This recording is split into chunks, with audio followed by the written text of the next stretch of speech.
Prva utakmica u nastavku sezone i odmah prva pobeda protiv neugodne ekipe Vinera. Reci mi, molim te, kakvi su tvoji utisci posle ove fantastične pobede? Pa, pobeda je najvažnija, normalno. Imalo je tu nekih nedostataka, prvi set je bio proba. Ja sam igrao na poziciji tehničara, što nije moja inače pozicija, ali drugi, treći, četvrti set smo se vratili na staru ekipu, stara postava i uspeli smo da ostvarimo pobedu na domaćem terenu. Odlično, šta bi možda izdvojio kao naš najjači element danas? Prijem je napad, normalno.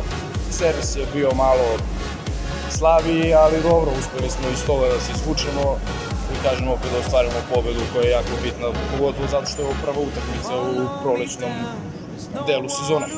Neugodna ekipa Vinera, sve su to stari momci, iskusni momci koji igraju dugo. Lepo ste se izborili sa njima. Naredno kolo protiv ekipe iz Aleksinca, ekipa se zove PIN, šta možemo tu da očekujemo? Oni su, ja mislim, trenutno lideri na tabeli.